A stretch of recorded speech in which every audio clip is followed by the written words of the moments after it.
Sexta parte. En mi última instrucción traté ciertos aspectos del nuevo acercamiento al discipulado y a la iniciación. Es esencial que los antiguos conceptos grandemente útiles en su día sean olvidados y sustituidos por métodos y técnicas más nuevas. Esto hoy es muy necesario debido al sorprendente desarrollo de la conciencia humana, durante los últimos 25 años. Los pasos dados en el cónclave realizado en Zambaya en 1925, basados en las provisorias conclusiones del centenario cónclave anterior, y las presiones ejercidas por la jerarquía, resultaron muy exitosas, y del caos de la guerra mundial, precipitada por la misma humanidad, va surgiendo la estructura de la verdad y la respuesta paralela del mecanismo humano, que garantiza la perpetuación y el rápido desarrollo de otra etapa de la enseñanza de la sabiduría eterna. En mi última instrucción empleé una frase sobre la cual quisiera llamarles la atención. Hablé de la futura capacidad del género humano para participar en la gran tarea jerárquica de iluminación, precipitación y elevación. Estas palabras significan mucho más que su obvio significado y quisiera dilucidarlo en parte. Los hombres se inclinan a pensar que todo el objetivo del trabajo de la jerarquía es buscar y poner a los hombres en contacto jerárquico, fase menor de la actividad jerárquica, que en la conciencia de ustedes parece de primordial importancia. No es así. Su principal esperanza, a medida que desarrollan sus posibilidades latentes, es ayudar a los demás a hacer lo mismo. Realmente esta idea es digna, no obstante se funda en una interpretación errónea. Por lo tanto, permítanme arrojar luz sobre esto, citando el antiguo comentario. Cuando la luz ilumina las mentes de los hombres y agita la luz secreta dentro de todas las demás formas, entonces aquel en quien vivimos, revela su oculta y secreta voluntad iluminada. Cuando el propósito de los señores del karma no tenga ya aplicación, y todos los planes entretejidos y estrechamente relacionados se hayan cumplido, entonces aquel en quien vivimos puede decir, bien hecho. Solo lo bello permanece. Cuando lo más bajo de lo inferior, lo más denso de lo sólido y lo más elevado de lo superior, sean todos elevados por las pequeñas voluntades de los hombres, entonces aquel en quien vivimos puede elevar la vívida e iluminada esfera de la tierra y convertirla en radiante luz. Entonces, otra voz más excelsa le dirá, bien hecho. Sigue adelante. La luz brilla. Observarán que estas palabras acentúan la realización humana y no lo que la jerarquía hace por el hombre. Cuando los hombres obtengan la iluminación, agotarán inteligentemente la cuota kármica de su época y elevarán a los reinos subhumanos, con la actividad refleja de elevar simultáneamente lo superior. Entonces podrán participar, y lo harán, en el trabajo de la jerarquía. Durante eones este ciclo de participación pareció estar demasiado lejano para tenerlo en cuenta, sin embargo, cuando la humanidad precipitó la guerra, acercó en forma más automática y algo sorpresiva, la realización final. Le seguirá rápidamente la iluminación de las mentes de los hombres. La ciencia llevó a cabo maravillosamente el proceso de elevar los reinos subhumanos, cuya realización culminante fue la fisión del átomo y la penetración del aspecto espiritual interferente del espíritu humano, hasta las mismas profundidades del mundo mineral. Reflexionen sobre esto. Por lo tanto, si pudieran ver las cosas tal como realmente existen hoy en el mundo, y verlas en su verdadera perspectiva, y esto en lo que a ustedes concierne, es desde el ángulo del maestro, sabrían que se ha dado un gran paso para 1. Instituir una iniciación más rápida, en forma grupal. 2. Establecer un contacto mucho más estrecho y amplio entre la jerarquía y la humanidad. 3. Revelar la verdadera significación de la iniciación. Esta verdadera significación reside aún detrás de la cortina que vela la verdad final. Allí existen los grandes secretos de Sanat Kumara y deben ser descubiertos a su debido tiempo, y la verdad respecto a la iniciación es uno de ellos. Cuando la jerarquía se retiró detrás de ese velo separador en la época Atlante, marcó el comienzo de un intervalo de oscuridad y aridez y un ciclo de abstracción en blanco, que persistió en su forma más cruda hasta 1425 DC, aclarándose desde entonces sensiblemente hasta llegar al año 1925. Posibilitó a la jerarquía considerar la necesidad de la reorientación y la inminente revelación del primer secreto, el secreto de la iniciación. Observen bien lo que digo aquí. La humanidad había alcanzado una etapa en la que podía realizar la abstracción y, oportunamente, por la mera fuerza de la voluntad espiritual, arrancar los secretos que custodiaban los guardianes detrás del velo. Esto presentó a la jerarquía otro problema. ¿Cómo podría permitirlo sin acarrear peligros, por la avidez de la verdad pura, y confiar en la humanidad simultáneamente? La revelación trae responsabilidad y, a menudo, peligro. Los hombres, como individuos, pueden captar algunas de estas verdades de la iniciación y emplearlas para sí mismos con impunidad, pero su revelación a quien no está preparado podría involucrar graves riesgos. Por lo tanto, se decidió que debía presentarse al aspirante expectante una imagen más real de la naturaleza del discipulado, y que al erróneamente interpretado principio de la obediencia oculta debía aplicarse el pedal suave, si puedo emplear esta frase, y los hombres ser liberados para poder penetrar y, según se dice, enseñárseles la reticencia necesaria mediante la prueba y la experiencia. Es interesante notar que el ciclo que se inaugura ahora en el mundo es el del progreso por medio de la participación y que la humanidad evolucionada puede compartir ya el trabajo, la responsabilidad y la entrenada parquedad de la jerarquía, mientras que paralela y simultáneamente a esto, la masa humana aprende las lecciones de la participación económica, en lo cual reside, hermanos míos, la única esperanza del mundo. Cada iniciación que reciben los discípulos, permite esta estrecha participación oculta en la vida jerárquica. Involucra, para la humanidad evolucionada, un notable aumento de la vitalidad y de la tensión y potencia vitales. Esto se refleja entre las masas, y se demuestra por la constante demanda de mayor velocidad y el enorme aceleramiento de la vida del género humano en todos los sectores del vivir. Este aceleramiento se sincroniza con la creciente preparación de los discípulos de todas partes para la iniciación, de acuerdo a su estado y capacidad desarrollada. La diferencia, hermano mío, entre la preparación del pasado y la actual, reside en que antiguamente era una cuestión puramente individual, hoy es algo que está estrechamente relacionado con el grupo a que pertenece un hombre, siendo el aspecto individual de importancia secundaria. A medida que el tiempo y la velocidad crecen en importancia para las masas humanas, el discípulo, preparado para la iniciación, considera su progreso personal en el sendero, de menor importancia que la capacidad desarrollada para servir a sus semejantes, haciéndolo por intermedio del grupo al cual podrá estar afiliado o es atraído. Para el discípulo que enfrenta las primeras dos iniciaciones, este grupo constituirá un conjunto esotérico de personas que exigen su lealtad y aprenden la colaboración y los métodos del trabajo grupal. Para el discípulo más avanzado, será el ashrama y el servicio que presta directamente, dirigido por algún maestro. En los párrafos que anteceden expuse una serie de ideas que, si bien no son nuevas en su enunciación, lo son respecto a lo que se refieren. Es importante que recuerden esto o que lo descubran. La significación de la participación y la relación entre el desarrollo espiritual y la velocidad, son cosas importantes que deben destacarse. Gran parte de lo que antecede tiene una estrecha relación con la insinuación hecha en las páginas 266-267. Sugiero que las relean. Las insinuaciones.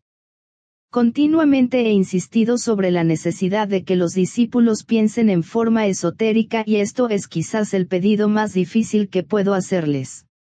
La consideración de estas insinuaciones debería proporcionarles mucha enseñanza, porque no son lo que aparentan por una lectura superficial, y el esfuerzo por comprender e interpretar, debería conducirlos lejos en el camino hacia la reflexión ocultista. Los maestros no imparten enseñanza por medio de insinuaciones cuando pueden hacerlo sin peligro en forma más abierta. En ningún momento intentan ser misteriosos ni retener la enseñanza al investigador. Su método es, en realidad, triple. 1. La presentación de esas verdades que derivan evidentemente de verdades ya presentadas. Esto por lo general es la estrecha adhesión a la enseñanza esotérica de la época y esencialmente el método de la presentación vinculadora. 2. Ocasionalmente, por lo general una vez cada siglo, después de su cónclave al final del primer cuarto de siglo, se imparte un conjunto de enseñanzas más avanzadas, enseñanzas que solo las reconocerán unos pocos de los más destacados discípulos del mundo. Sin embargo, llegará a ser la forma común ocultista de enseñar durante el siguiente ciclo de desarrollo. Este es el tipo de trabajo que trato de llevar a cabo con la ayuda de AAB. 3. Tenemos también la enseñanza que se da definidamente en el ashrama, no por escrito, cuando prevalecen los otros dos métodos, llegará a expresarse a medida que surge la necesidad y se les presenta la oportunidad de hacerlo a los discípulos que la custodian. Su presentación depende del desarrollo rápido o lento de los discípulos menores del mundo. Estos tres métodos se aplican en la época actual. A medida que un hombre se acerca cada vez más a su meta, descubre que comienza a darse cuenta que toda la técnica de este desarrollo consiste en una secuencia de revelaciones, inducidas por el reconocimiento de las significaciones subjetivas de índole totalmente distinta de los significados comunes y evidentes. En antiguos días, como bien saben, el maestro le decía al discípulo: aquí hay una insinuación, y al hacerla le manifestaba la necesidad de retirarse y buscar el verdadero significado hasta descubrirlo. Solo entonces podía volver para recibir la nueva y consiguiente insinuación.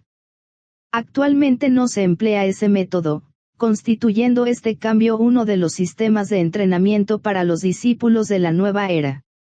El discípulo moderno debe reconocer la insinuación relacionada con su grado de conciencia, la cual debe descubrirla en el conjunto de instrucciones puesto a su disposición, buscar lo que para él es la afirmación más profundamente esotérica en la enseñanza actual, abstraer de esta aislada insinuación la significación, después de extraerla de su contexto, y posteriormente aprender su significado y beneficiarse con el mismo.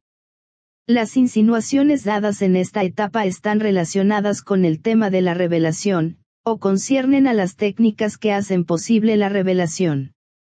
La insinuación, por ejemplo, con la cual pueden ustedes trabajar, hasta que reciban la siguiente secuencia de la enseñanza, está contenida en este párrafo y en el anterior. La descubrirán si toman cada frase, dan libre juego a su intuición y buscan el significado y la significación relacionados con la posibilidad de la revelación. Hoy trato de indicarles la relación existente entre iniciación y revelación, la cual, inducida por la recta orientación y el recto pensar, es parte del entrenamiento del iniciado, y muchos de los que se entrenan demoran su progreso por no reconocer la revelación cuando sobrepasa la línea de su horizonte espiritual.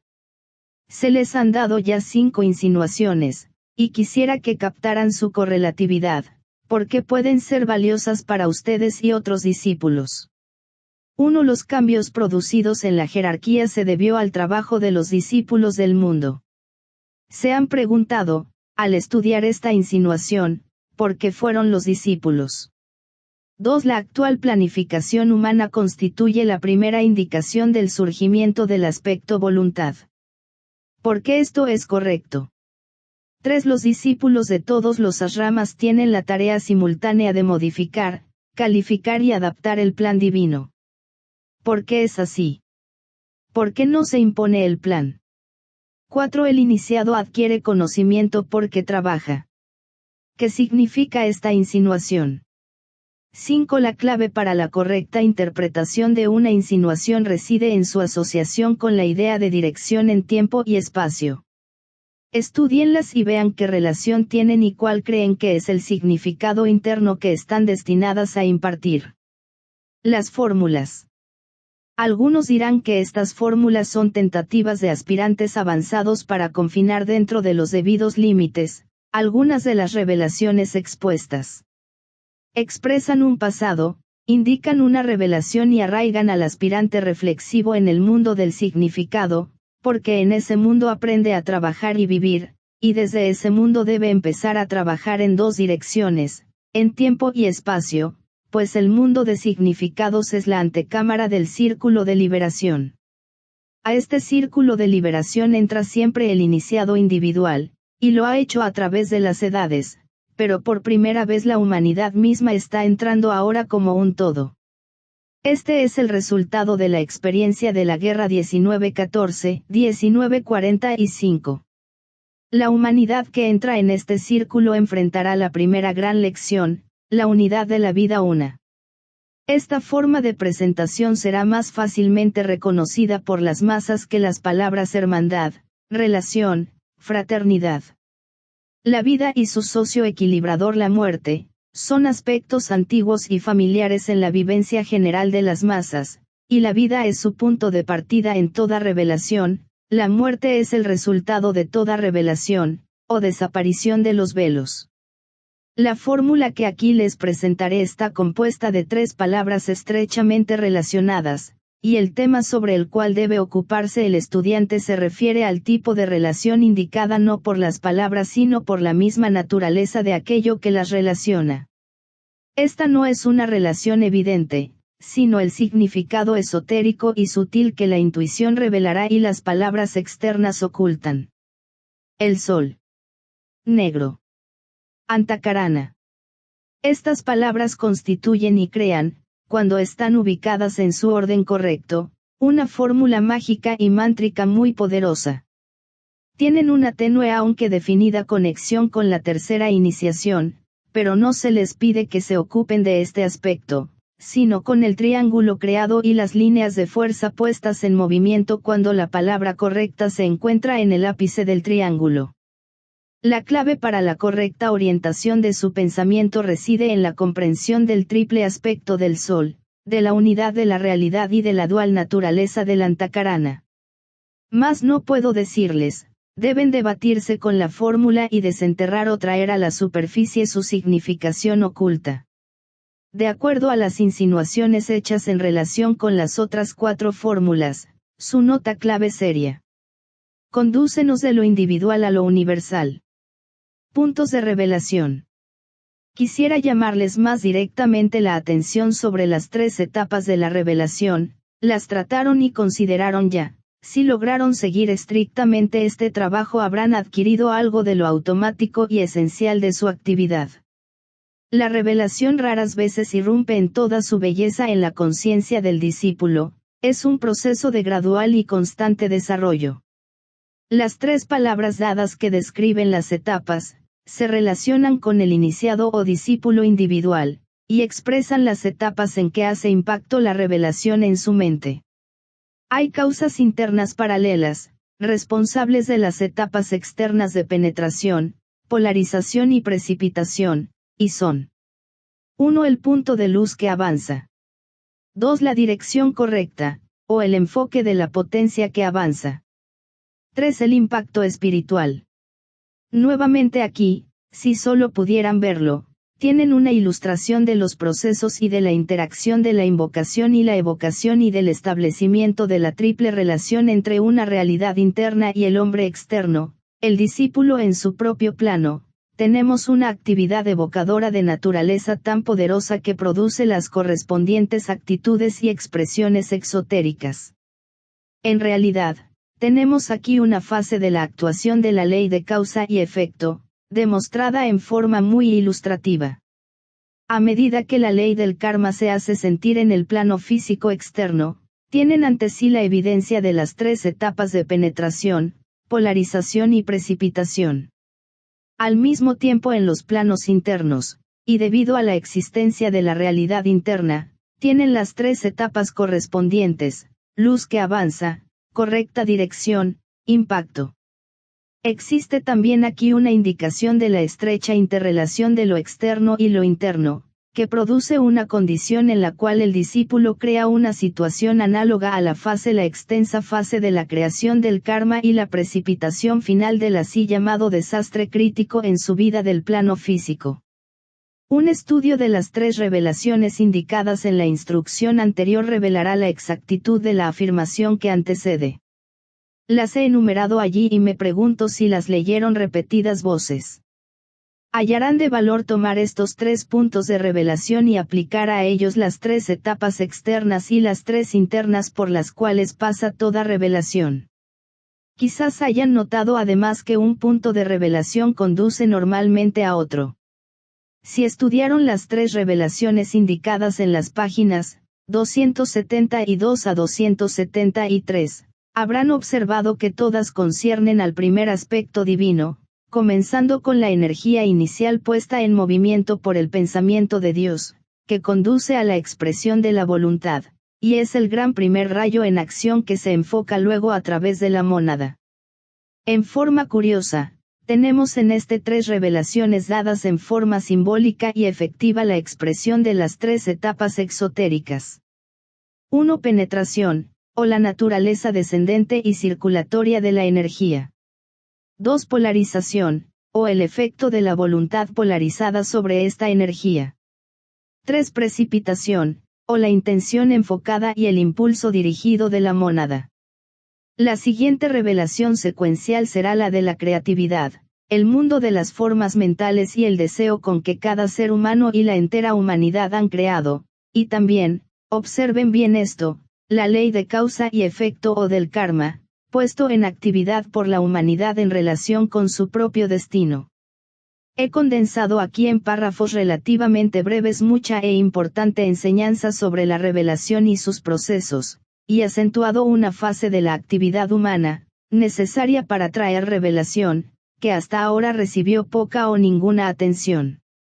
Existe la tendencia a considerar la revelación como cosa aparte de todas las leyes y de una actividad extraplanetaria, como algo que le sucede ocasionalmente al aspirante bien intencionado y es relativamente impredecible e inesperado. He tratado aquí de corregir esta impresión errónea.